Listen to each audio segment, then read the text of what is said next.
So this young man has been following me, showing up at speeches. He teaches in Michigan, and showing up at sending me notes and writing some stuff. And then he was bugging me, could he do my bio?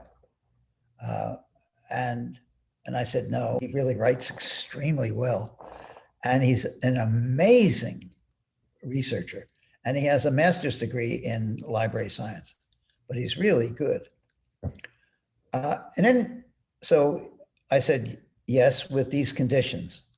It's authorized by me, but I have no right to censor anything.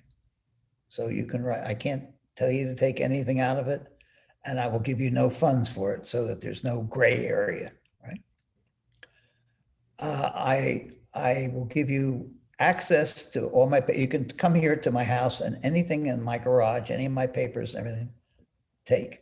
So he's come here twice, taking cartons and cartons of everything because there's nothing for me to do with it. He knows more about me than I know about me. And he asks very good questions. And I will give you access to my Rolodex. And I would like you to tell everybody that it will not be censored so they can see it. I have the right to read the book in its final form before it gets published. And if I see facts that I think are incorrect, you have no obligation to change them, but you have an obligation to research them. If there's a date wrong or something wrong, and I don't want it a personal expose. My family's not to be part of it, you know. It's not that kind of bio.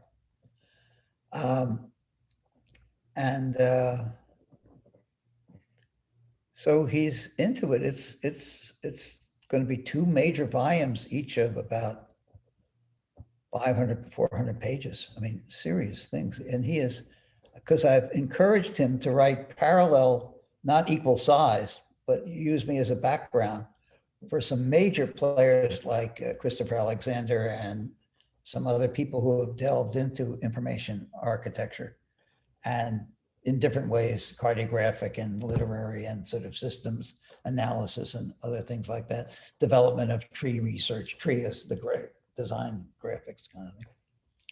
The work of others. And so it becomes sort of a Bible and textbook on the subject, as well as the story of my life.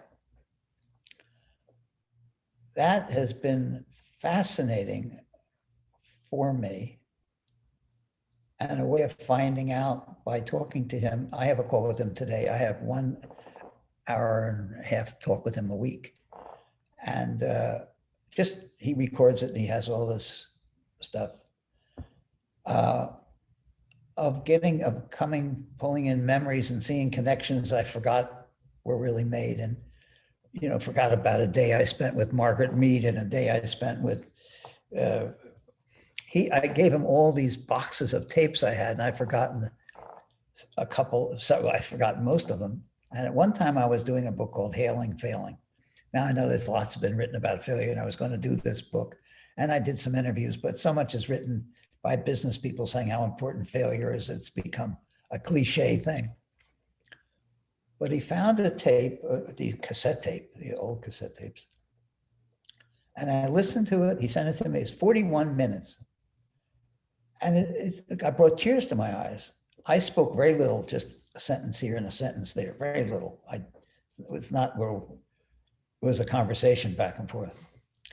And it was a conversation one-sided that I had with Francis Crick years ago, 40 years ago. And he told us the whole process and the mistakes he made and what science was like and that I've never heard at all. And I thought, holy shit. And I'd forgotten I made that tape. There's so many things that I have forgotten in my life. And I thought I had remembered. I thought I had really a good memory for all these things.